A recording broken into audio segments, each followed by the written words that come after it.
দর্শক আমন্ত্রণ, যমুনা টেলিভিশন নিয়মিত আয়োজন 24 ঘন্টায় প্রেজেন্টেড বাই আকিজ শামসেন। আপনার সঙ্গে আছে মাহফুজ মিশু। রবি থেকে বৃহস্পতি যমুনা টেলিভিশন স্টুডিও থেকে সম্প্রচারিত এই অনুষ্ঠানে আমরা কথা বলি সমসাময়িক বিষয়, এবং সমসাময়িক বিষয়ের ভিতরে একটা উল্লেখযোগ্য অংশ জুড়ে থাকে রাজনীতি, এবং অন্তর্বর্তী সরকারের এই সময়ে রাজনীতির চূড়ান্ত যে গন্তব্য সেটি হচ্ছে আগামী নির্বাচন। সেই নির্বাচনের সময়সীমা, নির্বাচনের ধরন, নির্বাচনের রাজনৈতিক দলগুলোর অংশগ্রহণ, এসব নিয়ে নানান আলোচনা, সমালোচনা, তর্ক বিতর্ক। সেসব নিয়ে সরাসরি কথা বলার জন্য আমার সঙ্গে স্টুডিওতে আছেন বাংলাদেশ সরকারের প্রধান উপদেষ্টার প্রেস সচিব জনাব শফিকুল আলম, যিনি সরকারের সিনিয়র সচিবও বটে। শফিক ভাই, আপনাকে স্বাগত এবং কৃতজ্ঞতা আমাদের সঙ্গে সময় দেওয়ার জন্য। আমি আপনাকে প্রথম যে প্রশ্নটা করতে চাই, গতকালকে এরকম সময়ে বা তার একটু আগে আপনি আনুষ্ঠানিকভাবে জানালেন যে ডিসেম্বরের ভিতর নির্বাচনের প্রস্তুতি নেওয়ার শেষ করার জন্য প্রধান উপদেষ্টা স্বরাষ্ট্র মন্ত্রণালয়কে নির্দেশনা দিয়েছেন। প্রশ্ন হচ্ছে, তাহলে নির্বাচন কবে, ডিসেম্বরে না ফেব্রুয়ারিতে? আপনার কালকে একটা জিনিস মিস করেছেন, যে প্রথমে আমি বলে নিয়েছি যে ইলেকশনটা হবে এপ্রিল অথবা ফেব্রুয়ারিতে। প্রধান উপদেষ্টা জাতির উদ্দেশ্যে ভাষণে বলেছেন যে এপ্রিলের প্রথমার্ধে ইলেকশনটা হবে। পরবর্তীতে একটা বড় পার্টির সাথে আমরা যখন কথা বলেছি তখন বলেছি যে যদি সংস্কারগুলো এবং ট্রায়াল যেটা হচ্ছে, যারা জুলাই আগস্টের পারপিটেটর ছিল, এটা যদি একদম আমরা সিগনিফিকেন্ট যদি আমাদের ডেভেলপমেন্ট থাকে তাহলে, এবং আমরা যদি রিফর্মের কাজটা করে আনতে পারি, তাহলে এটা রোজার আগেও ইলেকশন হতে পারে। দ্যাট মিনস ফেব্রুয়ারির প্রথমার্ধে। তো এইটা আমরা বলেছি। তো এই সময় ইলেকশনটা এই সময়ই হবে। এই দুইটা ডেট অলরেডি আছে এবং ম্যাক্সিমাম হচ্ছে এপ্রিলের 15 তারিখ। তার মানে ডিসেম্বরে নির্বাচনের কোনো সম্ভাবনা এখন পর্যন্ত বা প্রস্তুতি নাই? ডিসিশনটা ছিল যে প্রধান উপদেষ্টা, হোম অ্যাডভাইজার সহ যত সিকিউরিটি ফোর্সের যারা যারা চিফ ছিলেন, আইজিপি ছিলেন, বিডিআর এর ডিজি ছিলেন, কোস্টগার্ডের ডিজি ছিলেন, আনসারের ডিজি ছিলেন, হোম সেক্রেটারি ছিলেন, তারপরে আমাদের ন্যাশনাল সিকিউরিটি অ্যাডভাইজার ছিলেন, সবাইকে ডেকে উনি বলেছেন যে সিকিউরিটি রিলেটেড, নিরাপত্তা রিলেটেড, কারণ নিরাপত্তাটা একটা বড় ইস্যু, সবচেয়ে বড় ইস্যু। হ্যাঁ, তো এই কাজটা যদি এপ্রিল বা ফেব্রুয়ারিতে যদি ইলেকশনটা আমরা করতে হয়, তাহলে এই যে নিরাপত্তার যে যত ধরনের প্রস্তুতি, সেটার জন্য ডিসেম্বরের মধ্যে আমাদের শেষ করতে হবে। মানে আমরা কাজটা একদম লাস্ট মোমেন্ট পর্যন্ত উনি রাখতে নারাজ, মানে ঝুলায় রাখতে চান। হ্যাঁ, উনি বলেন যে এটা ডিসেম্বরের মধ্যে এটা করতেই হবে, বাট ইলেকশনটা এপ্রিলের প্রথমার্ধে নতুবা হচ্ছে ফেব্রুয়ারিতে। তার মানে সরকারের প্রায়োরিটিতে এখন পর্যন্ত এপ্রিলে আছে। এটা প্রায়োরিটির বিষয় না, এটা হচ্ছে যে এটা কাজের বিষয়। এটা যদি দেখা যায় যে না, রিফর্মগুলো আমরা খুব দ্রুত, যেমন কনসেনসাস কমিশনের কাজগুলো খুব দ্রুত শেষ হয়ে গেছে, আমাদের প্রস্তুতিও সম্পন্ন, তারপরে যে বিচারের কাজটাও খুব ভালো প্রোগ্রেস হয়েছে, তাহলে হোয়াই নট? আমরা তো প্রফেসর ইউনূস বারবার বলেছেন যে উনি তো একদিনও এক্সট্রা থাকতে চাচ্ছেন না, আমরা কেউই থাকতে চাচ্ছি না। আমরা এটা একটা ডেমোক্রেটিক ট্রানজিশন হয়ে একটা ইলেক্টেড গভর্নমেন্টের কাছে আমরা হ্যান্ডওভার আমরা চলে যেতে চাই। জি জি। এখন এই কালকের আপনার কথার পরে আপনি নিশ্চয়ই রাজনৈতিক দলগুলোর প্রতিক্রিয়া খেয়াল করেছেন। বিএনপি বড় দল হিসেবে কালকের এটাকে স্বাগত জানিয়েছে। জামাত নির্বাচন কমিশন এবং লেভেল প্লেইং ফিল্ড প্রস্তুতি ইত্যাদি নিয়ে প্রশ্ন তুলেছে। এনসিপি এই নির্বাচন কমিশনকে বাতিল করার কথা বলছে, আগে থেকেই বলছিল, এর সঙ্গে তাদের সাম্প্রতিক আরেকটা ইস্যু যুক্ত হয়েছে। ফলে এই কমিশন নিয়ে আপনাদের ভাবনা কি? এই নির্বাচন কমিশন দিয়ে নির্বাচন করতে পারবেন, অথবা সেই ইস্যুতে যদি সব রাজনৈতিক শক্তি ক্রিয়াশীল একমত না হয়, তাহলে সেটি একটা বাড়তি চ্যালেঞ্জ তৈরি করবে কিনা? আমার মনে হয় যে ইলেকশন নিয়ে যে চ্যালেঞ্জেসগুলো আসছে, এই সবগুলো অ্যাড্রেস করা হবে। আমরা এইটুকু বলতে পারি, ইলেকশন ফ্রি ফেয়ার ইলেকশন হবে এবং এটা খুবই আনন্দমুখর একটা ইলেকশন হবে। আমাদের যারা ইয়াং ভোটার, যারা প্রায় 15-16 বছর ভোট দিতে পারেন নাই, তারা সবাই খুব আনন্দের সাথে ভোট দিবেন। এবং প্রফেসর ইউনূস যেটা বারবার বলেন যে এটা বাংলাদেশের ইতিহাসের one of the best election হবে। এই ইয়াং ভোটারদের নিয়ে আলাদা করে বলছেন, আমি যেটুকু বুঝি সেটার সঙ্গে জুলাই গণ অভ্যুত্থানের তারা ছিলেন প্রাইম ফোর্স, লিডিং ফোর্স। কিন্তু কালকে আপনি আরেকটা জিনিসও বলেছেন যে একটা নির্দিষ্ট বয়সের 18 থেকে 32, 18 থেকে 33 তাদের জন্য আলাদা লাইন। এটা উনি খতিয়ে দেখতে বলেছেন। উনি বলেছেন যে যেহেতু তারা, দেখেন এদের ভোটারের সংখ্যা, আমরা একটা স্টেটমেন্টে দেখলাম যে প্রায়, হ্যাঁ, এবং 40%-এর মতো বা এর বেশি। তো এইটা যদি মানে তাদের জন্য যদি আলাদা একটা ভোটিং কেন, তারা তো ভোটটা দেয়নি, ফলে তাদের একটা জানাশোনারও একটা বিষয় আছে। তো সেই জন্য উনি এটা বলেছেন জাস্ট টু এক্সামিন, এটা করা সম্ভব না। এটা তো একটা লজিস্টিক্যাল চ্যালেঞ্জও, ঠিক না? আমরা যেটা জানি যে সাধারণত আমাদের ভোটিং বুথগুলোতে মেয়েদের জন্য কিছু ভোটিং বুথ নারী এবং থাকে পুরুষ এবং পুরুষদের সেখানে আলাদা একটা ভোটিং বুথ করা, সেটা কতটা ফিজিবল হবে, উনি এটা দেখে খতিয়ে দেখতে বলেছেন। ভাই মানে সাংবাদিক হিসেবে এই প্রশ্নটা কেন করা, কারণ স্যার প্রথমে 17 বছরে ভোটার করা যায় কিনা এরকম একটা আলাপ উঠেছিল, 23 বছরে প্রার্থী হওয়া যায় কিনা এরকম একটা আলাপ করেছিল, এবং আপনারা যেহেতু আসার পরে অন্তর্বর্তী সরকার দায়িত্ব নেওয়ার পরে বৈষম্যবিরোধী ছাত্র আন্দোলনের কমান্ডার যারা, তারা একটি দল তৈরি করেছে, ফলে তাদেরকে কোথাও কোথাও বাড়তি সুযোগ সুবিধা দেওয়ার জন্য এটা উৎসবের জন্য তাদেরকে, ডেমোক্রেসি যে একটা বিউটিফুল জিনিস, ডেমোক্রেসি যে একটা সেলিব্রেট করার জিনিস, যে না আমার ভোটটা কাউন্ট হচ্ছে, আমি এই ডেমোক্রেসিতে পার্টিসিপেট করছি, সেইটার জন্য। এটা অন্য কোনো ইয়ে না, এটা এটা এটা একটা উৎসব মুখরতাকে এটা বজায় রাখার জন্য, যাতে সবাই উৎসবের সাথে, একটা ইয়াং ভোটার যে কোনোদিন ভোট দেয়নি তার জন্য এটা একটা অন্য একটা অনুভূতি না, সেটার জন্য তাই ওইটাকে সম্মান দেখে এই চিন্তা ভাবনাটা করা হচ্ছে। আপনারা বারবারই বলছেন স্মরণকালের সবচেয়ে ভালো একটা নির্বাচন হবে। প্রশ্নটা হচ্ছে নির্বাচনটা কিভাবে হবে, কারণ এখনো নির্বাচন নিয়ে যে চ্যালেঞ্জগুলোর কথা আপনাকে এর ভিতরে বললাম, লেভেল প্লেইং ফিল্ড নিয়ে প্রশ্ন আছে, প্রশাসনের প্রস্তুতি নিয়ে প্রশ্ন আছে, আইন শৃঙ্খলা বাহিনীর প্রস্তুতির কেবল নির্দেশনা দেওয়া হয়েছে, বিচার বিভাগ নিয়ে নানান প্রশ্ন আছে। আজকেও দেখলাম 18 জন বিচারককে 25 বছর যাদের চাকরি হয়েছে তাদেরকে অবসরে পাঠানো হলো। ফলে এই ভালো নির্বাচনটা আসলে কিভাবে করবেন, সেটার জন্য সবচেয়ে বড় স্টেক হোল্ডার যারা, রাজনৈতিক দল, তারা কি এখন পর্যন্ত সেম পেজে আছে, বানতে পারলেন? আমরা তো এখনো কনসেনসাস কমিশনের সাথে রাজনৈতিক দলগুলোর কথাবার্তা তো হচ্ছে, এবং খুবই আমি বলবো যে খুব কর্ডিয়াল পরিবেশে ইন্টেন্সিভ কথাবার্তা হচ্ছে, এবং আমরা মনে করি যে আমরা যেটা দেখছি যে প্রত্যেকটা পলিটিক্যাল পার্টি কিন্তু এখানে জয়েন করছে। তো এটা কনসেনসাস কমিশনের সাথে যেগুলো মেজর রিফর্মের যে আলাপগুলো হয়েছে সেটা আগে কনক্লুড করুক। আমরা ইলেকশনের যে ট্রেনের রেল লাইনে যেটা আছে আমরা আর একটু এগোই। আমার মনে হয় যে টাইমলি যে সমস্ত কোশ্চেন এসছে সময় মতো সব কিছুরই অ্যাড্রেস হবে, এবং আমরা ফ্রি ফেয়ার খুবই উৎসব মুখর একটা ইলেকশন পাবো। তার মানে কমিশন পুনর্গঠনও করা হতে পারে যদি না, এগুলো তো আমি এইটার চেয়ে বড় কথা যে আগে আমাদের কনসেনসাস কমিশনে এগুলো হোক, তারপরে এটা কিছু কিছু পার্টি বলছেন আমরা শুনছি। এই মানে এই কনসেনসাস কমিশনের, ঐক্যমত কমিশনের জিনিসপত্র দৃশ্যমান হতে আর কতদিন সময় লাগতে পারে, মানে কোন কোন বিষয়ে আমরা একমত হলাম না? এটা তো একটা চলমান প্রক্রিয়া, আর এটা এমন একটা জিনিস যে একদিনে এটা হয়ও না। হ্যাঁ, এটা খুবই একটা ডেলিকেট একটা বিষয়, কেননা এটার উপরে আপনার আগামী 20, 30, 40 বছরের পলিটিক্যাল সেটেলমেন্ট ডিপেন্ড করছে। এখন যারা কথাবার্তা বলছেন আমরা কিভাবে, আমরা কি দ্বিকক্ষ বিশিষ্ট পার্লামেন্ট দেখব, নাকি এককক্ষ, একজন কি লিডার কি 10 বছর পরপর 2 বার থাকবেন কি থাকবেন না, এবং আর্টিকেল 70 যেটা নিয়ে আমরা গত 50 বছর ধরে আমরা যেটাকে নিয়ে কথাবার্তা বলেছি যে আর্টিকেল 70-র জন্য আমাদের ডেমোক্রেসি উইক ছিল। তো এই সবগুলো বিষয়ে আসলে কথাবার্তাগুলো কমপ্লিট হওয়ার পরে আমার মনে হয় যে ইট টেক্স টাইম, এটা একদিনে হয় না। আপনি নেপালের উদাহরণ দেখেন, ওরা একটা কনস্টিটিউশন করতে যখন ওরা নতুন এই যে কমিউনিস্টদের বিদ্রোহটা শেষ হলো, নতুন একটা কনস্টিটিউশন করতে তার 8 বছর লেগেছে, 8.5 বছর। তো সেই জায়গায় আমাদের দেখেন ইনারা তো খুবই কর্ডিয়াল পরিবেশে খুব ব্রিলিয়ান্ট আলোচনা হচ্ছে। আমি সবাইকে, যারা বাংলাদেশে রাষ্ট্রবিজ্ঞানের ছাত্র, আমি সবাইকে বলবো যারা মিনিমাম বাংলাদেশের রাষ্ট্র কীভাবে চলে সেটার উপর ইন্টারেস্ট আছে, সবাইকে বলবো যে আপনারা এটাই কন্ট্রিবিউট করেন, এই ডিবেটে অংশগ্রহণ করেন, লেখালেখি করেন, নতুন কোনো আইডিয়া থাকলে এটা দেন, এবং এটা রিফ্লেকশন এই টক্সে হবে। কিন্তু প্রফেসর ইউনূসের মাথায় যে নির্বাচনের প্রস্তুতি নিতে উনি গত রাতে আইন শৃঙ্খলা বাহিনীর কর্তা ব্যক্তিদের নির্দেশ দিলেন, সেইটা তো আমাদের প্রচলিত কাঠামোর সংসদ নির্বাচন নাকি সেটা গণপরিষদ, উচ্চকক্ষ, নিম্নকক্ষে? না, আমরা বলেই দিয়েছিলাম ত্রয়োদশ জাতীয় সংসদের ইলেকশন। তার মানে এখন পর্যন্ত প্রফেসর ইউনূসের মাথায় না, এটাই মাথায় না, এটাই ইলেকশনই হবে। জি, তার মানে এই যে আমরা যে গণপরিষদ নির্বাচন বা যে দাবিগুলো আমাদের বিভিন্ন পলিটিক্যাল পার্টির কাছ থেকে আসছে, সেগুলো নিয়ে সরকার এখন পর্যন্ত সিরিয়াসলি কিছু ভাবছে না। এটা তো বললাম তো, আমাদের মাথায় আছে যে 13th জেনারেল ইলেকশন। জি জি।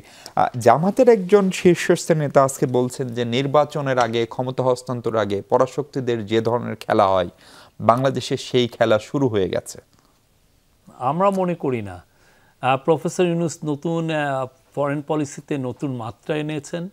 আমরা সবার সাথে আমাদের বন্ধুত্বপূর্ণ সম্পর্ক করছি। হ্যাঁ, আগে যেরকম একমুখী ছিল আমাদের ফরেন পলিসি, যে একটা দেশের মাধ্যমেই ডিকটেট হতো আমি কি করব কি করব না, সেই জায়গায় তো আমরা নাই। আমরা সবাইকে আমাদের বন্ধু হিসেবে পাচ্ছি, সবাই আমাদের পাশে দাঁড়াচ্ছে। আমরা তো এটা, আমি তো যখন এই যেগুলো ফরেন পলিসির বড় বড় টকস হয় সেগুলো তো থাকি, আমি তো এরকম কিছু দেখছি না। বিষয়টা আমি আমি আমি যতটুকু আন্ডারস্ট্যান্ডিং, সেটা সম্ভবত যেহেতু ভারত এবং ভারতের সেনাপ্রধান বলেছিলেন যে নির্বাচিত সরকার আসলে বাংলাদেশের সঙ্গে সম্পর্ক স্বাভাবিক হবে, এবং যেহেতু দিল্লির একটা ইনফ্লুয়েন্স ওয়াশিংটনের উপরে আছে, তার সঙ্গে মার্ক রুবিওর ফোন, এবং তারপরে এই আপনাদের এই নির্বাচন নিয়ে আরেকটু দৃশ্যমানতা উদ্যোগের, সেগুলোর কথা আপনি মার্কো রুবিওর যে ওরা যে একটা প্রেস স্টেটমেন্ট দিয়েছে এটা দেখেছিলেন? ওইখানে স্পষ্টভাবে বলা আছে কি বিষয়ে আলাপ হয়েছে। হ্যাঁ, এবং আমি বলবো যে এটা খুবই বন্ধুত্বপূর্ণ আলাপ। ট্রাম্প অ্যাডমিনিস্ট্রেশনের উনি সবচেয়ে সিনিয়র ক্যাবিনেট মিনিস্টার, যার সাথে প্রফেসর ইউনূসের কথা হলো 15 মিনিটের আলাপ। আমি পাশে আমরা ছিলাম, আমরা শুনেছি। তো ইট ওয়াজ এ ফ্যান্টাস্টিক আলাপ। এবং উনি আমাদের সাথে আরও ইউএসের সাথে আমাদের বন্ধুত্বটা আরও সুদৃঢ় করতে চান, আমাদের সাথে ট্রেডের সম্পর্ক আরও ডিপেন্ড করতে চান। হ্যাঁ, সেগুলো আলাপ হয়েছে। বাংলাদেশ তো এখন স্মল একটা কান্ট্রি না, বাংলাদেশের 18 কোটির মানুষ, বাংলাদেশের ইকোনমি 400-450 বিলিয়ন ডলারের ইকোনমি। তো আমরা তো একটা, আর এবং ইন্দো প্যাসিফিকের যেই, এটা হচ্ছে যে ওয়ার্ল্ডের 52% পিপল এই দিকে বসবাস। তো এই জায়গায় আমরা তো একটা ইম্পর্টেন্ট নেশন, সেই জন্য উনি ফোন দিয়েছেন। এই জি শফিক ভাই, আমরা কি বিশেষ করে ট্রাম্প অ্যাডমিনিস্ট্রেশন আসার পরে, যেহেতু প্রফেসর ইউনূসের সঙ্গে আগের অ্যাডমিনিস্ট্রেশনের ব্যক্তিগত সম্পর্কও ছিল, আমরা কি খানিকটা পশ্চিমাদের চাপে পড়লাম? এই কথা কেন বলছি? এই কথা বলছি তার একটা হচ্ছে, ধরেন ইউএসএআইডি বন্ধের ফলে আমাদের এখানে ডেভেলপমেন্ট কার্যক্রমে একটু হলেও প্রভাব পড়েছে। গার্মেন্টস নিয়ে যে ধরনের আলোচনা হচ্ছে বা ট্যারিফ নিয়ে, সেটার একটা প্রভাব রয়েছে। ফলে সব মিলেই কি একটু পশ্চিমাদের চাপে আছেন আমি তো বরং বলি যে আমাদের সাথে পশ্চিমাদের সম্পর্ক আরো বেটার হয়েছে। এই জন্য আপনি যেটা ইউএসএআইডির কথা বললেন, এটারও পৃথিবীর সব দেশের জন্যই এটা শুধুমাত্র যে বাংলাদেশকে টার্গেট করে হচ্ছে তা তো না, বরঞ্চ ওরা ইউএসএআইডির মাধ্যমে যে রোহিঙ্গাদের যেটা বন্ধ হয়েছিল সেটা আরও ওরা রিনিউ করেছে। ওরা আরও এইটা তো বন্ধ করেনি, পরে আপনারা দেখেছেন যে জিআরপিতে ওটা কন্ট্রিবিউট করেছে। হ্যাঁ, তো এই জায়গায় আমি মনে করি যে ইউএসএআইডির যেটা পলিসি, এটা গ্লোবালি এটা সবার জন্যই অ্যাপ্লিকেবল। আর ইউএসএ আপনি যদি বলেন, ইউএসএ কিন্তু এই যে আমাদের এই 11 মাসের ট্রেডের ফিগারটা নেন, ইউএসএ আমাদের ট্রেড বেড়েছে, ট্রেড কমে নাই। আর পুরো পশ্চিমা বিশ্বে আমাদের ট্রেড নেন, ট্রেড বেড়েছে, ট্রেড কমে নাই। আর আপনারা প্রত্যেকটা বিষয়ে যেইভাবে, উনি তো প্রফেসর ইউনূস পুরো ওয়েস্টার্ন, আমি বলবো যে ডজনেরও বেশি ওয়েস্টার্ন লিডারের সাথে এই গত 11 মাসে মিট করেছেন, সবাই তার পাশে দাঁড়িয়েছেন। ইনভেস্টমেন্টের কথা কি বলবেন? ইনভেস্টমেন্ট আপনি আজকে আশিক চৌধুরীর আপনি স্ট্যাটাসটা দেখেন, আমাদের এই যে প্রথম 3 মাসে যেটা এই বছরে, এটা আমাদের গত বছরের 3 মাসের চেয়ে দ্বিগুণ হয়েছে।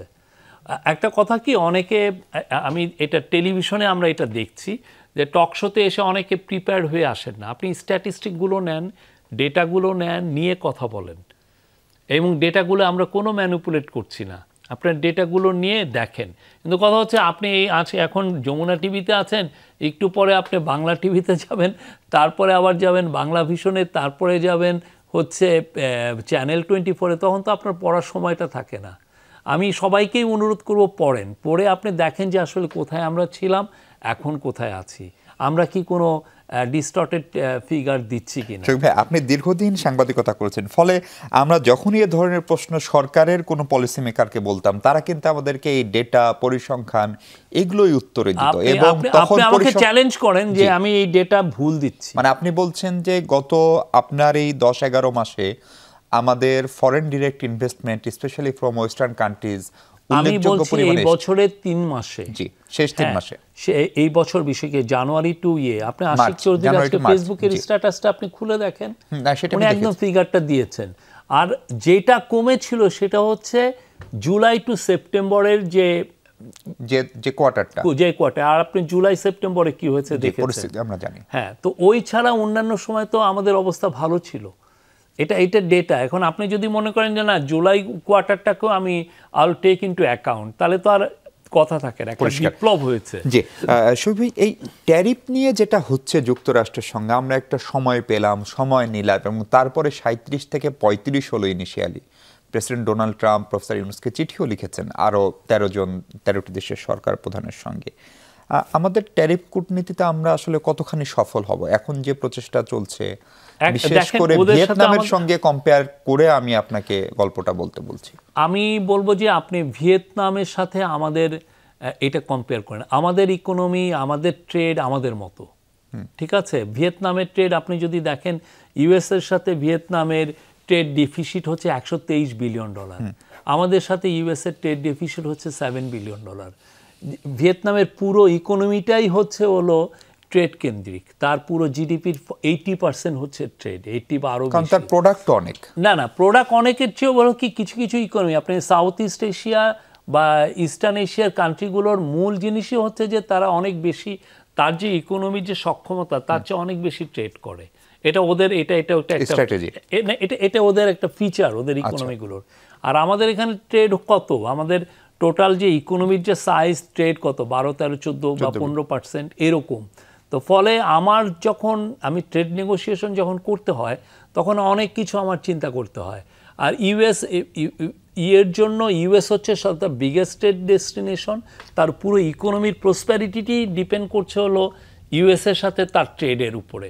তা আমার তো অন্যান্য মার্কেটও ইম্পর্টেন্ট, আমার তো ইউরোপিয়ান ইউনিয়ন হচ্ছে আমার বিগেস্ট ট্রেড ডেস্টিনেশন। আপনি যদি সবগুলো কান্ট্রিকে সিঙ্গেল কান্ট্রি হিসেবে তো ইউএস, হ্যাঁ, আমি 50 বিলিয়ন মানে $48-49 বিলিয়ন মতো এক্সপোর্ট করি, তার মধ্যে 7-8 বিলিয়ন যায় হচ্ছে ইউএসএ, বাকিটা তো অন্যান্য দেশে যায়। ফলে আমি যখন আমার সাথে ইউএসএ যে নেগোসিয়েশনটা, এটা অনেক কমপ্লেক্স, যেটা ভিয়েতনামের সাথে এটা না। আমি বলবো যে আমাদের ট্রেড নেগোসিয়েশন সেকেন্ড রাউন্ড শুরু হয়েছে, গতকাল ছিল ফার্স্ট দিন, আজকে সেকেন্ড দিন। আপনারা ওয়েট করেন থার্ড দিন পর্যন্ত, আমরা দেখি ওইখান থেকে কি নিউজ আসে। আপনি কতখানি আশাবাদী এটা খানিকটা কমতে পারে? এটা আশাবাদীর বিষয় না, নিউ নেগোসিয়েশনটা হচ্ছে, আমরা শুনি, আমরা 3 দিন, এটা 11 তারিখ পর্যন্ত চলবে। 11 তারিখের পরে অবশ্যই আমরা ওয়াশিংটন থেকে কোনো সংবাদ পাবো। জি শফিক ভাই, একটা বিরতি নিয়ে আপনার কাছে অনেক প্রশ্ন আছে, তার ভিতরে একটা বড় প্রশ্ন হচ্ছে সাবেক এবং পলাতক প্রধানমন্ত্রী যিনি, তার বিচার, এই বিচার প্রক্রিয়া কতখানি দৃশ্যমান আসলে হবে আপনাদের মেয়াদে? কারণ প্রফেসর ইউনূসের মেয়াদটা তার মুখের কথায় নির্ধারিত, সেটি 30 জুন। সেটি সহ আরও অনেক প্রসঙ্গ আছে, সেসব প্রসঙ্গে কথা বলবো আমরা। দর্শক, ফিরছি একটা বিরতির পর। দর্শক, আরেকবার স্বাগত 24 ঘন্টা। আমরা কথা বলছি প্রধান উপদেষ্টার প্রেস সচিব শফিকুল আলমের সঙ্গে। শফিক ভাই, আপনার কাছে প্রশ্ন হচ্ছে যে আজকে নারী কর্মকর্তাদেরকে স্যার বলার বিষয়টি রহিত করা হয়েছে। প্রশ্ন হচ্ছে নারী কর্মকর্তাদের তাহলে এখন কি বলে ডাকা হবে? না, এই বিষয়ে ওই যে সৈয়দা রিজওয়ানা হাসানের নেতৃত্বে, রিজওয়ানা হাসান এবং ফজল কবির খান, হ্যাঁ, ওনারা এটা দেখবেন যে কিভাবে কোনটা অ্যাপ্রোপ্রিয়েট, আমাদের কালচারের সাথে কি যায়, আমাদের ট্র্যাডিশন কালচার। এটা আপনি যেহেতু ফেসবুকেও অনেক অ্যাক্টিভ হয়ে, ফেসবুকে অলরেডি দেখলাম যে আমাদের নারী কর্মকর্তারা লিখছেন যে পুরুষ কর্মকর্তাদের ওয়াইফদেরকে ম্যাডাম বলতে হয়। ফলে তাদের আপত্তিটা বোঝা যাচ্ছে, তাদেরকে যদি ম্যাডাম বলা হয়, আবার একজন পুরুষ কর্মকর্তার ওয়াইফ যিনি হয়তো পেশাজীবী না, তাকেও যদি ম্যাডাম বলা হয়, তাহলে তারা আসলে অসন্তুষ্ট। না, এটা কিন্তু স্যার জিনিসটার একটা কি জেন্ডার সেন্সিটিভিটিও তো আছে। স্যার ইটসেলফ একটা হচ্ছে মেল টার্ম।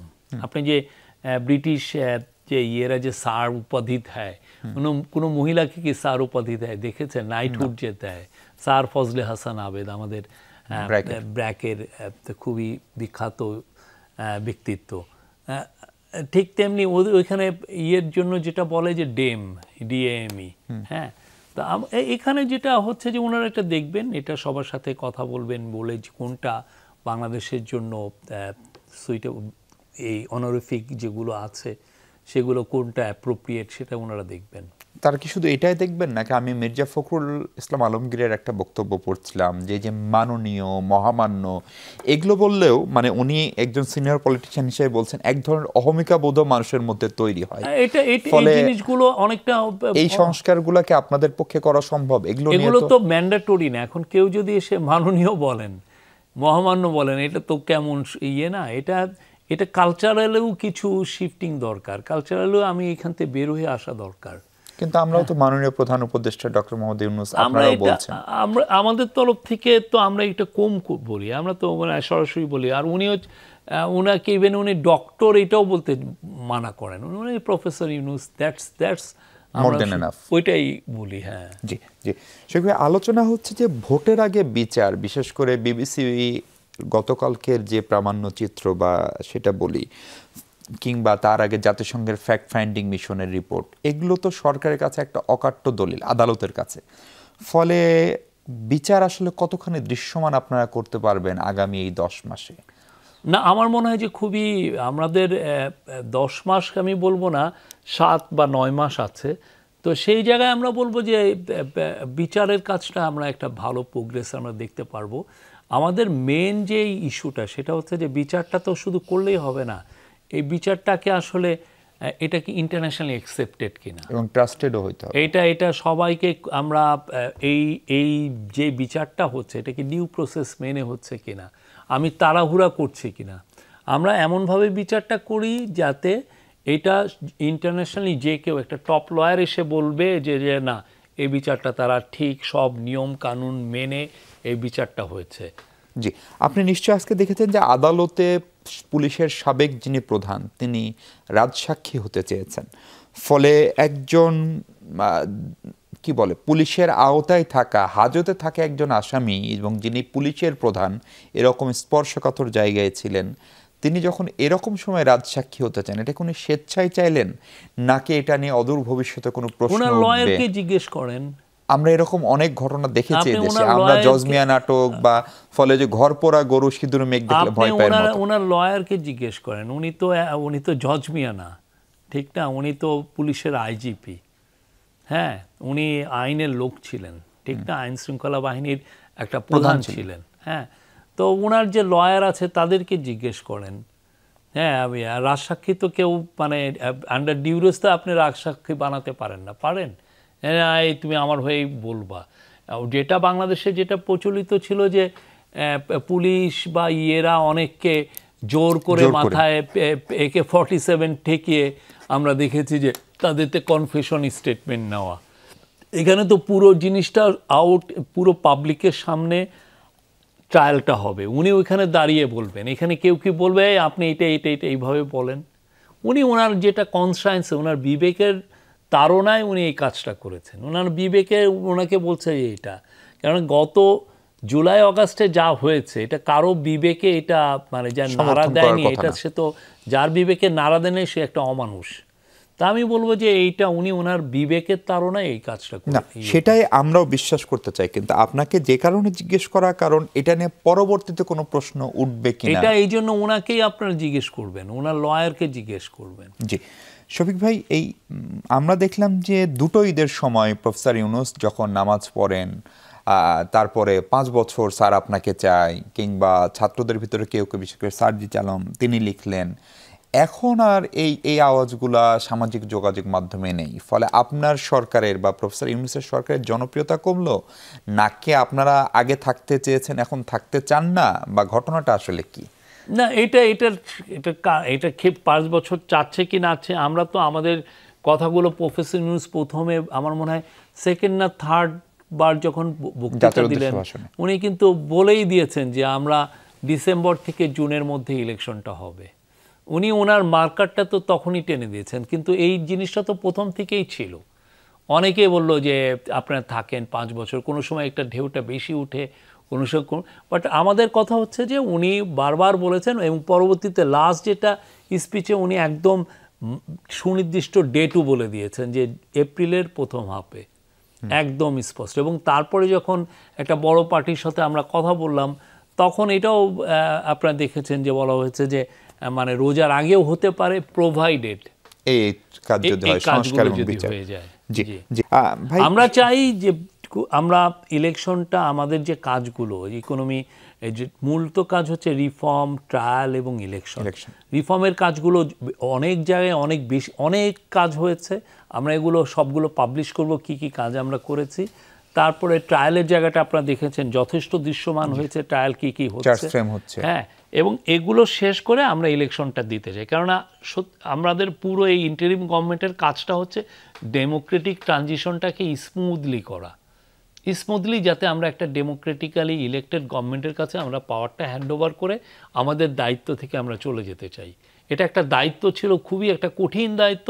সেই কাজটা আমরা সুচারুভাবে করে একটা ইলেক্টেড গভর্নমেন্টের কাছে দিতে চাই, যাতে বাংলাদেশের ডেমোক্রেসিটা খুব পাকাপোক্ত হয় এবং কন্টিনিউ হয়। জি শফিক ভাই, কিন্তু একটা জায়গায় যে প্রশ্নটা বারবারই উঠছে, বিশেষ করে আমাদের নাহিদ ইসলাম, উনি সরকার থেকে বের হয়ে এসে যখন একটি দল গঠন করলেন, তাকে শুভকামনা জানানো আপনার কিংবা আমাদের আইন উপদেষ্টা প্রফেসর আসিফ নজরুল, এবং তাদেরকে একটু বাড়তি গুরুত্ব দেওয়া হয়তো জুলাইয়ের শক্তি হিসেবে সেটা দিয়েছেন। ফলে সরকারকে প্রথম দিকে মনে হচ্ছিল সরকার অনেক বেশি প্রো ছাত্র বা প্রো এনসিপি। লন্ডন বৈঠকের পরে আপনারা কি অনেক বেশি প্রো বিএনপি হয়ে গেলেন? ধরেন কালকের এই সিদ্ধান্তের পরে বিএনপি যেরকম খুশি বা মির্জা ফখরুল সাহেব যেভাবে স্বাগত জানালো, জামাত কিংবা এনসিপি কিন্তু সেভাবে স্বাগত জানায়নি। ফলে সরকারও কি একটু বিএনপি পন্থী হয়ে যাচ্ছে কিনা? এটা আসলে কি, আমরা গত 11 মাসে এটা দেখছি। একবার আমাকে বলছে যে এইটা আমরা প্রো এনসিপি হয়ে যাচ্ছি, পরের দিন আমাকে না আপনারা প্রো বিএনপি, পরশুদিন আবার আমরা প্রো জামায়াত, এরা ইসলামিস্ট হয়ে যাচ্ছে। এগুলো কথাই গত 11 মাসেই আমরা শুনছি। আমরা আমাদের কাজগুলো করে যাচ্ছি, এই গভর্নমেন্ট তার কাজগুলো করে যাচ্ছে। এবং গভর্নমেন্টের কাজগুলো তো আমি বললাম যে রিফর্ম, ট্রায়াল এবং ইলেকশন। এবং আপনারা দেখবেন যে এটা কতটা নিউট্রাল পজিশন থেকে আমরা কাজটা করি। কিন্তু বড় দল হিসেবে বিএনপিকে কি আপনারা একটু বেশি সমীহ করছেন এখন, যেটা মাঝখানে হয়তো প্রাপ্য সমীহটা করেননি? ধরেন তাদেরকে প্রপারলি তারা বৈঠক চেয়েছে, পায় নাই। যারাই জুলাই অগাস্টে ছিল, যারা জুলাই অগাস্টের একটা মহৎ, একটা অভূতপূর্ব গণ অভ্যুত্থানে ছিল, আর সব দলই আমাদের অংশীজন, সবাইকে আমরা দেখি। তবে বিএনপি অবশ্যই একটা বড় পলিটিক্যাল পার্টি, বাংলাদেশের লার্জেস্ট পলিটিক্যাল পার্টি, সবাইকে আমরা সমানভাবেই দেখি। জি জি শফিক ভাই, এই ঢাকায় জাতিসংঘের মানবাধিকার অফিস তাহলে হচ্ছেই, এটা তো এখন আজকে তো ডিসিশন তাই হলো। জি, তাই যদি হয়, আপনি ভালো জানেন আমাদের চেয়ে এর আগে যে 18টি দেশে হয়েছে সেই দেশগুলোর অবকাঠামো, অবস্থান, সেখানকার সরকার ব্যবস্থাপনা সব কিছু খুবই ভঙ্গুর। ধরেন আমি যদি প্যালেস্টাইনের গাজার কথা বলি কিংবা আফ্রিকার বেশ কয়েকটি দেশের নাম বলতে পারি, আমরা কি ওই কাতারে চলে যাচ্ছি? আমরা ওই কাতারে চলে যাচ্ছি না, কিন্তু আমাদের একটা জিনিস দেখতে হবে যে আমাদের যে হিউম্যান রাইটসের ভায়োলেশনটা ভয়ানক রকমের হয়েছে। হ্যাঁ, সেই জন্য আমরা যেটা এই যে কাজটা হয়েছে, তাদেরকে 3 বছরের জন্য একটা চুক্তি, তারপরে 3 বছরের পরে যদি একটা ইলেক্টেড গভর্নমেন্ট বলে যে না আমরা এদেরকে রাখবো না, they can make a decision, easily একটা ডিসিশন করতে পারে। কিন্তু যেই ধরনের হিউম্যান রাইটস ভায়োলেশন হয়েছে, এনফোর্স ডিসঅ্যাপিয়ারেন্স হয়েছে, সিক্রেট এজেন্সিগুলো, ইন্টেলিজেন্স এজেন্সিগুলো ভয়ানক রকমের অপকর্মে লিপ্ত ছিল। হ্যাঁ, তো এই যে এই দেশে এই কাজগুলো যে হয়েছে, সেই কাজগুলো তো সিস্টেমেটিক একটা, আমরা যে ইনভেস্টিগেট করা, এটা কতটা সিস্টেমেটিক এবং এটা ইন্টারন্যাশনাল স্ট্যান্ডার্ড মেনে, তো সেই জন্য ওদের ইয়েটা আমাদের দরকার ছিল। এই যে এই ধরনের যে সিস্টেমেটিক হিউম্যান রাইটস ভায়োলেশন এবং এত ওয়াইড স্প্রেড, এটা এশিয়ার কয়টা দেশে হয়েছে? ঠিক না? আপনি 2-1টা দেশ পাবেন, কিন্তু বেশিরভাগ দেশেই তো এমন হয়নি। ফলে আমরা দেখছি যে তাদের এক্সপার্টিসটা আমাদের দরকার। আপনি একটা উদাহরণ দেই, আমরা যদি জুলাই অগাস্টে যে মিয়ানমারে তো হয়েছে শফিক ভাই, জুলাই অগাস্ট, মিয়ানমারের কথা আমি বলছি না, মিয়ানমার একটা মিলিটারি শাসিত একটা দেশ, সেটা এটার সাথে আনবেন না। আমরা জুলাই অগাস্টে যে কিলিংটা হয়েছে, যে এই ভয়ানক হিউম্যান রাইটস ভায়োলেশন হয়েছে, একটা ম্যাসাকার হয়েছে ভয়ানক রকমের, এটা যদি ধরেন আমরা যদি নিজেরা ইনভেস্টিগেট করতাম, বা ধরেন আমাদের একটা কমিটি করে দিলাম বা একটা কমিশন করে দিলাম, যেটা করাও হয়েছিল বিগত সরকারের সময়, না, তো এইটা যদি করে ওরা যদি ইনভেস্টিগেট করতো, করে যদি যেটাই হতো, তখন অনেকে বলতো যে না এটা একটা পলিটিক্যালি মোটিভেটেড বায়াসড। তো ইউএনের হিউম্যান রাইটস অফিস যখন এটা করেছে, কেউ কিন্তু একটা কথা বলতে পারে নাই। ঠিক তেমনি ওই প্রয়োজনীয়তা নিরেখেই এদেরকে আনা হয়েছে। তার মানে ওই ফ্যাক্ট ফাইন্ডিং এর জন্য ইউএন যখন আসলো তখনকার শর্ত হিসেবেই কি এটা হচ্ছে? না, সেটা শর্তের বিষয় না, বাট ওদের এক্সপার্টিসটা আমাদের লাগে। এই কাজগুলো তো খুব সিস্টেমেটিক করতে হয়। এই কাজগুলো এনফোর্স ডিসঅ্যাপিয়ারেন্স, আপনি ভাবছেন যে গুম এখন বন্ধ হয়েছে, এটা যদি আবার রিকার করে, এটা যদি আবার দু একটা ঘটনা ঘটে, এই জিনিসগুলো তো আমরা চাই যে এই জিনিসগুলো সিস্টেমেটিক্যালি ইনভেস্টিগেটেড হোক। এটা আমাদের দরকার। এই এক্সপার্টিসটা আমাদের অনেক ক্ষেত্রে নাইও। ভাই, আপনি তো প্রধান উপদেষ্টার প্রেস সচিব, কিন্তু আমরা দেখেছি যে আপনি অন্য অনেক ইস্যুতেও সরকারের, মানে কেবল প্রধান উপদেষ্টার দপ্তর বা কার্যালয় নয়, তার বাইরেও কথা বলেন। আপনি কি সরকারেরও মুখপাত্র, অথবা কারো কারো ধারণা প্রধান উপদেষ্টাকে যারা চালান বা তার উপরে যাদের সাংঘাতিক রকমের প্রভাব, বিশেষ করে ভুল হলে বা খারাপ কিছু হলে শফিকুল আলমও তাদের একজন, এই ধারণার কি ব্যাখ্যা দিবেন? না, আপনি কি হোয়াইট হাউসের প্রেস সেক্রেটারি রোলটা দেখেছেন? হোয়াইট হাউসের প্রেস সেক্রেটারি ডোনাল্ড ট্রাম্পেরও কথা বলেন এবং ট্রাম্প অ্যাডমিনিস্ট্রেশনে যত মিনিস্ট্রি আছে তাদের কথাটাও বলেন। তাকে ফরেন মিনিস্ট্রির কথা জিজ্ঞেস করেন, পেন্টাগনের কথা, উনি পেন্টাগন মানে ডিফেন্স মিনিস্ট্রির কথা বলেন, উনি ওদের ট্রান্সপোর্ট অথরিটির কথা বলেন, এনভায়রনমেন্টের কথা বলেন। এই বিষয়টা হচ্ছেই আমরা ট্রান্সপারেন্সি আনতে চেয়েছি। প্রধান উপদেষ্টা চেয়েছেন যে জনগণের সাথে একটা ট্রান্সপারেন্ট একটা রিলেশনশিপ হোক, ফলে যেই কালকে যেমন একটা সিকিউরিটি ফোর্সের যে যারা চিফ তাদের সাথে কথা বলেন, উনি চাচ্ছেন যে এইটা যাতে মানুষের কাছে যাক, প্রতিদিন পৌঁছাক। তো এই জন্যই আর কি প্রেস সেক্রেটারি পজিশনটা। আগে যেটা ছিল 50 বছরে বা 53 বছরে প্রেস সেক্রেটারিরা তো তেমন কথা বলবে, ওইটা একটা রাজনৈতিক রিওয়ার্ডিংয়ের পোস্ট ছিল, যে আপনি আমার মতাবলম্বী লোক, আপনি বিএনপি করেন, আমি আপনাকে একটা পোস্ট দিলাম, আপনি খুশি থাকলেন, বা আপনি আওয়ামী লীগ করেন, আপনাকে আমি এসে। কিন্তু ওই কাজটা তো হতো না। এইখানে আদলটা হচ্ছে, আপনি যদি দেন হোয়াইট হাউসের প্রেস সেক্রেটারি, কেউ কি বলে যে হোয়াইট হাউসের প্রেসে তুমি কেন ট্রান্সপোর্ট মিনিস্ট্রির কথা বলছো? তার মানে কি শফিকুল আলম যে কথা বলেন এটা আমরা প্রফেসর ইউনূসের কথা অথবা অন্তর্বর্তী সরকারের কথা দুটো হিসেবে ধরে নেওয়ার সুযোগ আছে? অবশ্যই। কিছু কিছু ক্ষেত্রে, যেমন ধরেন অনেক ক্ষেত্রে ক্যাবিনেটের যে মিটিংগুলো হয়, ওইটার যে ডিসিশন, আমাকে বলা হয় যে এই ডিসিশন হয়েছে, তুমি কথা বলতে পারো, তো তখন তো আমি ইন্টারিম গভর্নমেন্টের হয়ে কথা বলছি। জি, একদম পরিষ্কার। শোক ভাই, আবার একটা বিরতি নেই। একটা ধারণা সাংঘাতিকভাবে ছড়িয়েছে টকশো থেকে শুরু করে সম্পাদকীয় লেখায়, যে সরকারের একক কোনো ভর কেন্দ্র নাই, মানে সরকার আসলে একটা ইউনিফাইড জায়গা থেকে চলছে না, সরকারের মধ্যে অনেকগুলো সরকার, নাম ধরে ধরেই বলে অমুক অমুক অমুক উপদেষ্টা মিলে একটা সরকার, অমুকরা মিলে একটা এইপন্থী, আর অমুকরা কয়েকজন মিলে প্রফেসর ইউনূসকে চালায়। এইটা তো আপনি সিস্টেমের ভিতরে আছেন, এটা কি নাহেদ সমালোচনা নাকি এর কোনো ভিত্তি আছে? এটা হচ্ছে যে বিরতির পরে শুনি শফিক ভাই। দর্শক, আমরা ফিরছি একটু পরে। দর্শক, প্রধান উপদেষ্টার প্রেস সচিবের সঙ্গে কথা বলছি আমরা। শফিক ভাই, আপনার কাছে প্রশ্ন ছিল, সরকারের একক ভর কেন্দ্র আছে নাকি অনেকগুলো সরকার? না, এটা একটা রোজ একটা খুবই মানে যে সমস্ত লোক যারা এগুলো বলছে, তারা আমি বলবো যে লেজি জার্নালিজম করছে। তারা আসলে এই গভর্নমেন্ট কিভাবে অপারেট করে, গভর্নমেন্টের কাজগুলো কিভাবে হচ্ছে, তার সম্পর্কে তাদের মিনিমামও ধারণা নাই। এটা খুবই একটা, আমি বলবো যে একটা কোহেসিভ গ্রুপ অফ পিপল, এই interim government led by professor Yunus, তারা সরকারকে ইয়ে করছে। এবং যখন কি কি ডিসিশন হয়, পুরো ভালোভাবে ক্যাবিনেটে ব্রিলিয়ান্ট ডিসকাশন হয়ে কিন্তু ইয়েগুলো হয়। ফলে এই গ্রুপের এইরকম সরকারের ভিতরে সরকারের এগুলো হচ্ছে, ওই যে আমি এই ধরনের একটা রিপোর্ট একটা পত্রিকায় পড়লাম, আমার হাসি পেয়েছে অনেস্টলি। এটা কোনো রিপোর্ট হলো? ইটস এ প্রফেসর ইউনূসের গভর্নমেন্ট, এবং যখন প্রত্যেক ডিসিশনগুলো হয় পুরো ক্যাবিনেটে খুব ভালো রকমের কনসালটেশন করে প্রত্যেকটা ডিসিশন হয়। কিন্তু প্রফেসর ইউনূস কি সব মিনিস্ট্রির কাজে নাক গলান? আমি না, বাট এটার একটা তো নাকি স্ব উপদেষ্টা সচিব তারা মিলেই কাজগুলো করেন? না, তাদের তো এটা তো তাদের রেসপন্সিবিলিটি, যে মিনিস্ট্রির কাজ তো তাদের রেসপন্সিবিলিটি। হ্যাঁ, মৎস্য এবং পশু সম্পদের তো এটা ফরিদা আপার রেসপন্সিবিলিটি, উনি দেখেন।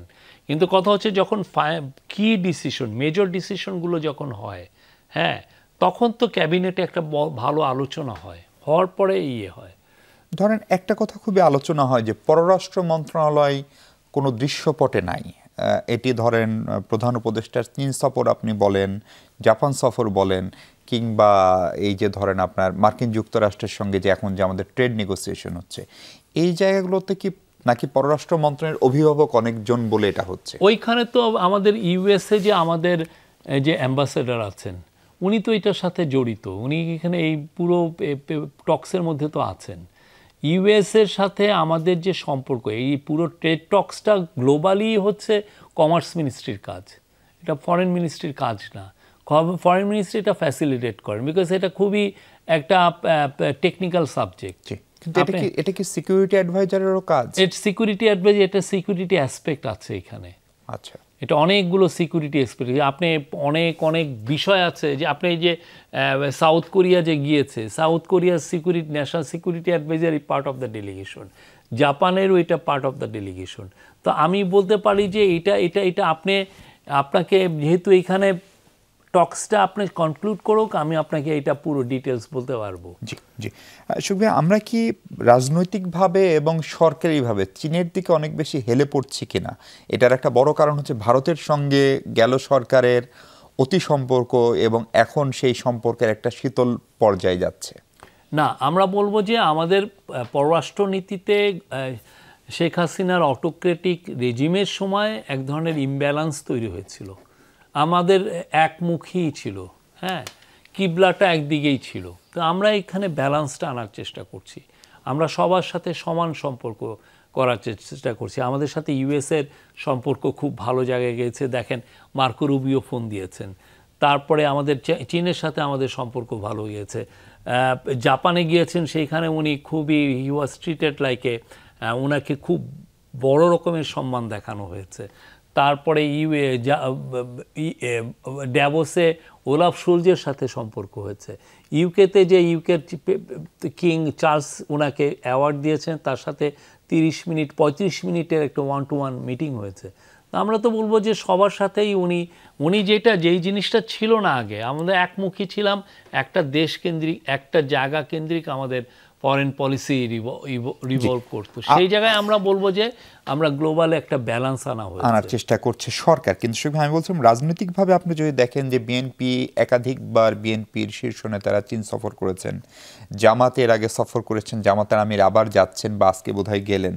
ফলে পলিটিক্যালিও চীন কি আমাদের আসলে ডেভেলপমেন্ট পার্টনার থেকে, পলিটিক্যাল পার্টিগুলো চীন আমাদের ডেভেলপমেন্ট পার্টনার থেকে কি পলিটিক্যাল পার্টনারও হয়ে উঠছে এখন? এটা তো পলিটিক্যাল পার্টি বলবে, আমি তো পলিটিক্যাল পার্টির কেউ না, তো আমি এখানে I don't have any comment. জি, ভারতের সাথে বাংলাদেশের সম্পর্কের ভবিষ্যৎ কি, এই প্রশ্ন আমি আপনাকে যখন করছি তখন আপনার নিশ্চয়ই গত বছরের এই সময়ের বন্যার কথা মনে আছে, আগস্টের। এখন আমাদের ফেনী, কুমিল্লায় পানি বাড়ছে, নোয়াখালী পানি বাড়ছে, এবং এই বন্যা পূর্বাভাসের জন্য রিয়েল টাইম তথ্য শেয়ার করার কথা ভারতের সঙ্গে আমাদের, সেটা নিয়ে আমরা একাধিকবার চিঠিও লিখেছি।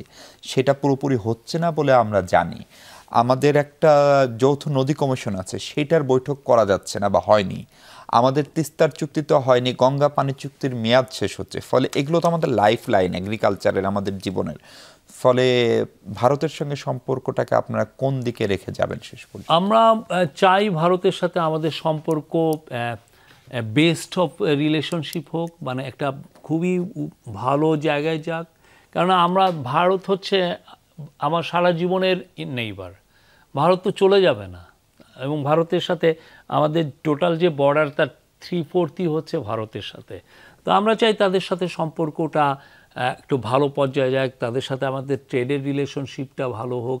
ভারতের আশেপাশে, আমাদের আশেপাশে যে স্টেটগুলো আছে তাদের সাথে আমাদের নিবিড় একটা ট্রেডের সম্পর্ক হোক। ও তাদের সাথে তো আমাদের হিস্টোরিক্যাল, লিঙ্গুইস্টিক, কালচারাল অনেক সিমিলারিটি আছে, অনেক ধরনের আমরা শেয়ার করি। উই শেয়ার দ্য সেম, এইটা অনেক ক্ষেত্রে অনেক বিষয়েই আমাদের শেয়ারিং আছে। তো বাট আমরা অবশ্যই অ্যাট দ্য সেম টাইম আমরা চাই যে এই সম্পর্কটা মর্যাদাপূর্ণ হোক, এটা রেসপেক্টের জায়গা তৈরি হোক। ভারতের রেসপন্স কেমন পাচ্ছেন? এটা সাম্যতার জায়গায় হোক। তা এখন আমরা চাই যে তাদের সাথে আমাদের সম্পর্কটা ভালো হোক। এই কোনো রেসপন্স পাচ্ছেন তাদের কাছ থেকে? ধরেন শেখ হাসিনাকে ফেরত চেয়ে বাংলাদেশ যে চিঠি দিয়েছে এখন থেকে প্রায় 7 মাস আগে, সেই চিঠির কোনো জবাব আমরা এখনো পাইনি, মানে ফরেন মিনিস্ট্রি পাইনি আমরা যতদূর জানি। ফলে ভারত কতখানি রেসপন্স করছে সেখানে? আমরা মনে করি যে ভারত, আমরা তো ইন্টারন্যাশনালি তো আপনি জানেন শেখ হাসিনার চেহারা আরও উন্মোচিত হচ্ছে। ইন্টারন্যাশনাল প্রেস যারা বিবিসি বলেন, আমরা শুনছি যে আল জাজিরাও একটা ভালো ইনভেস্টিগেটিভ স্টোরি করেছে। তো আমরা এই যে এই ডকুমেন্টারিগুলো আসছে, তাকে নিয়ে নতুন নতুন রিভিলেশন হচ্ছে, তো ফলে প্রেশারটা তো বিল্ড আপ হচ্ছে।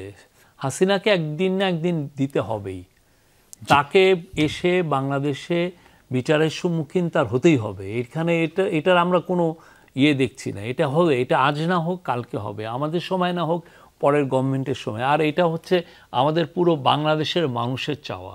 এটা যে আমি একা চাচ্ছি বা প্রফেসর ইউনূসের ইন্টারিম গভর্নমেন্ট চাচ্ছেন তা না, এটা পুরো বাংলাদেশের প্রত্যেকটা নাগরিকের চাওয়া। আপনি যে ছোট ছোট বাচ্চাদেরকে যেভাবে ম্যাস মার্ডার করা হয়েছে, হত্যাযোগ্য করা হয়েছে, হত্যা করা হয়েছে, তো সেটার জন্য তো তাকে বিচারে আসতে হবে। ঠিক ভাই, সংস্কার শব্দটা বাংলাদেশের সাংঘাতিক নেতিবাচকভাবে চিত্রায়িত হয়েছিল 2007-08 এরকম একটা কেয়ারটেকার বা সেনা সমর্থিত তত্ত্বাবধায়ক সরকার বলা হয়। এইবারও সংস্কার একটা বড় আলোচনা। এটা কি শেষ পর্যন্ত আপনারা যতটুকু সংস্কার করলেন বা করতে যাচ্ছেন, সংস্কার কি ইতিবাচক শব্দ হিসেবে পরিগণিত হবে? সংস্কার তো অনেক ফর্মে হয়, যেমন ধরেন এনার্জি মিনিস্ট্রি। হ্যাঁ, এনার্জি মিনিস্ট্রিতে প্রথমে এসে ফজল কবির খান ফার্স্টে যে কাজটা করলেন, উনি এক সপ্তাহের মধ্যে কি করলেন, স্পেশাল পাওয়ার্স অ্যাক্ট যেটা ছিল বাতিল করলেন, যেটা দিয়ে বাংলাদেশে 1 লক্ষ কোটি টাকার উপরে লুটপাট হয়েছে, সেটা উনি বাতিল করে দিলেন। এটা কি বড় সংস্কার না? এখন দেখেন, আমরা যে কোনো এনার্জি প্রজেক্ট নেওয়ার ক্ষেত্রে একটা টেন্ডার প্রসেস, বিডিং প্রসেসটা একটা স্বচ্ছ বিডিং প্রসেসের মাধ্যমে হচ্ছে, এবং এর ফলে যেটা হচ্ছে যে আমরা রেজাল্ট পাচ্ছি। যেমন আপনাকে একটা উদাহরণ দেই, কদিন আগে আমরা ইন্টারন্যাশনাল মার্কেটে এলএনজি কেনার কথা ছিল। উনি বললেন যে না, আজকে না, আমরা ইন্টারন্যাশনাল মার্কেটের দামটা কমতেছে, আমরা কালকে কিনবো, যে একটা ডিউ প্রসেসের মধ্যে উনি গেলেন। পরের দিন কেনার জন্য আমরা একদিনে 80 কোটি টাকা উনি সেভ করলেন। তো এখন এই যে স্বচ্ছতা যদি হয় না, এই রিফর্মগুলো অনেক ক্ষেত্রে যে কাজের মধ্যে স্বচ্ছতাও নিয়ে আসে অনেক ধরনের, যেটা সবার জন্য উপকারী। তো এই যে এই ধরনের মেজর সমস্যা কিন্তু প্রায় প্রত্যেকটা মিনিস্ট্রিতে হয়েছে। আপনি পুলিশের মধ্যে একটা সংস্কার ওরা এখনো বলে না, বাট আমরা তো দেখছি যে সেটা হচ্ছে যে ক্রাউড আপনি কেমনে কন্ট্রোল করবেন। এটা আগে বাংলাদেশের ক্রাউড কন্ট্রোলটা হচ্ছে 1898 না কত সালের কলোনিয়াল একটা লয়ের আন্ডারে পুলিশ তার ক্রাউড কন্ট্রোলটা করতো। আমরা এসে বলছি যে পুলিশের যেটা কমিশন হয়েছে, তারা বলছে যে এই ক্রাউডটা কন্ট্রোল হবে যে ইন্টারন্যাশনাল যে প্রোটোকল, এখন ইউএনের যে প্রোটোকল, সেই অনুযায়ী হবে, যে ধাপে ধাপে ধাপে আপনি কি করবেন। তো এইটা এখন তো এটার ফলে দেখেন, আমরা গত 11 মাসে 300-350 মতো প্রোটেস্ট হয়েছে। কোথাও কি পুলিশের গুলি করা লাগছে আপনি দেখেছেন? ইভেন টিয়ার গ্যাস কয়েকটা, 2-1টা জায়গায়, খুবই রেয়ার ক্ষেত্রে, এবং লাঠি চার্জও খুব রেয়ার ক্ষেত্রে, এটা করা লাগে নাই। তো এইটাও তো একটা বড় সংস্কার। আপনি কিভাবে আপনার প্রোটেস্টকে হ্যান্ডেল করবেন বা প্রোটেস্টকে আপনি কিভাবে কন্ট্রোল করবেন, ইট ইজ এই সংস্কারগুলো আমি বলবো যে প্রত্যেকটা জায়গায় সংস্কার হচ্ছে, কিন্তু কথা হচ্ছে যে অনেক ক্ষেত্রে দৃশ্যমান হচ্ছে না। বাট আমরা মনে করি এটা আস্তে আস্তে সংস্কার একটা কালচার, এটা একটা মিনিস্ট্রিতে আস্তে আস্তে এটা ইনজেক্ট করতে হয়, এবং এটা হচ্ছে। ভাই, মব আর হচ্ছে প্রেসার গ্রুপ, সেটি নিয়ে একটি বিতর্ক, যেটি সূচনা আপনি করেছিলেন। আমরা আসলে কোনটাকে মব বলবো, কোনটাকে প্রেসার গ্রুপ বলবো, দুইটার মৌলিক বা প্রধান পার্থক্য আপনি আসলে কি বোঝাতে চেয়েছেন? আমি প্রেসার গ্রুপের যে এটা, আমার মনে হয় যে ওই স্পিচটা কেউ শুনেন নাই। আমি প্রেসার গ্রুপটা বলেছিলাম হচ্ছে জার্নালিস্টদের, কিছু নিউজ আউটলেটের এগেনস্টে ইদানিং প্রোটেস্ট হয়েছে, আপনি দেখেছেন। তো এখন যে এই প্রোটেস্টের ক্ষেত্রে পুরো প্রেসার গ্রুপের শব্দটাই আমি বলেছি, একদম কনটেক্সটটা ছিল হচ্ছে যে একটা সিজিএস একটা 3 ঘন্টার একটা সেমিনার করে, ওই 3 ঘন্টার সেমিনারে অনেক সাংবাদিক বলেন যে কিছু কিছু মব যে প্রোটেস্ট করছে ইয়ের সামনে, পত্রিকাগুলোর সামনে, বা মার্চ করতে চাচ্ছে। তখন আমি বলছি যে আপনি কি এটাকে কি আপনি মব বলবেন না প্রেসার গ্রুপ বলবেন? মবের তো চেহারা নাই, মব একটা উচ্ছৃঙ্খল জনতা, হাঙ্গামাবাজ। তার মানে প্রথম আলোর সামনে যে আমি বলি আমি বলছি যে যাকে আমি চিনি, যারা প্রোটেস্ট করছে তাদেরকে তো আমি চিনি, তারা তো একটা নন গ্রুপ, মানে চিহ্নিত শক্তি হইলে সেটা প্রেসার গ্রুপ। চিহ্নিত, সে তো একটা প্রেশার দিচ্ছে, তারা protester, they are the protester. তার মানে যদি চিটাং ইউনিভার্সিটির ভাইস চ্যান্সেলরকে, আমি ধরে নিচ্ছি একটা কথার কথা, চিটাং বিশ্ববিদ্যালয়ের শিক্ষার্থীরা এখন আমি কি বলেছি, আমি সেই মিটিংয়ে বলেছি যে যারা ধরেন এই যে প্রেশার গ্রুপটা কেন তৈরি হচ্ছে বা এই প্রোটেস্টার কেন তৈরি হচ্ছে, কারণ সে 15 বছরে কারো কারো জার্নালিজম দ্বারা সে অ্যাফেক্টেড হয়েছে, হ্যাঁ, সেই জন্য সে প্রোটেস্ট করতে চাচ্ছে। এখন এই লোকগুলোকে আপনি কি উচ্ছৃঙ্খল জনতা বলবেন, নাকি আপনি হাঙ্গামাবাজ বলবেন, নাকি অন্য কিছু বলবেন বা মব বলবেন, এটা তো আপনার চয়েস। কিন্তু দেখা যাচ্ছে মব কখন বলে, মব হচ্ছে যে আপনি বের হয়ে আপনি লিঞ্চিং করে মেরে ফেললেন। হাসিনা লগি বইটা ডেকে আপনি দেখেন না, হাজার হাজার লোক এসে পিটিয়ে মেরে ফেললো 6-7 জনকে, এইটা হচ্ছে মব। আমার হাতে একদম সময় নেই। আপনি অনেকের টার্গেট, বিশেষ করে সামাজিক যোগাযোগ মাধ্যমে, আপনি কেন এই সবার টার্গেটে পরিণত হলেন? এটা কি আপনার পদের কারণে? এবং আমরা মেয়াদ শেষে গন্তব্য, ধরেন আমরা ডক্টর ফখরুদ্দিনের সরকারও দেখেছি, ডক্টর ফখরুদ্দিন বলি বা তৎকালীন জেনারেল মঈন বলি, তারা কেউ দেশে থাকেননি। আপনারা মেয়াদ শেষে আপনাদের গন্তব্য কি? আমি এখানেই থাকবো। মানে আপনার সরকারের কথা বলছি, শুধু আমার সরকার, আমাদের চিফ অ্যাডভাইজার, আমি এখানেই থাকবো। আমরা তো অন্যায় কিছু করছি না। আমরা কাউকে জোর করে ডেকে এনে, আপনার মঈনুদ্দিন ফখরুদ্দিন কি করেছে? সবাইকে জোর করে ডেকে এনে তার থেকে টর্চার করে, তার থেকে কনফেশন আদায় করে তাকে আপনার সিডি আবার পত্রিকাগুলোয় পাঠিয়ে দিয়েছে। আপনি যদি আমার কোনো অন্যায় পান, আমাদের গভর্নমেন্টের, বলবেন, জোরে করে বলবেন যে আমরা এই অন্যায় করছি, বা আমাকে এসে বলবেন যে আমি এই টাকাটা চুরি করেছি, এইখানে আমি পাওয়ার অ্যাবিউজ করেছি, এই জায়গায় আমি হিউম্যান রাইটস অ্যাবিউজ করেছি। টার্গেট কেন অনেকে? আমি তো টার্গেট দেখি না। যে কেউ পলিটিক্যাল পাওয়ারে থাকলে বা যে কোনো একটা পাওয়ার পজিশন করলে তাকে কি সবাই বন্ধুত্ব, তার একটা বিশাল সংখ্যক লোক তার সাথে থাকে, কেউ কেউ আবার তার বিপক্ষে থাকে। This is part of life. আপনি যদি একটা সেক্রেটারি হন বা একটা মিনিস্টার হন, this is the kind of life you embrace. এটা সব জায়গায়। অনেক ধন্যবাদ শোয়েক ভাই আমাদের প্রশ্নের উত্তর দেওয়ার জন্য। দর্শক, এই ছিল আলোচনা। ভালো থাকবেন সবাই, সঙ্গে থাকার জন্য ধন্যবাদ।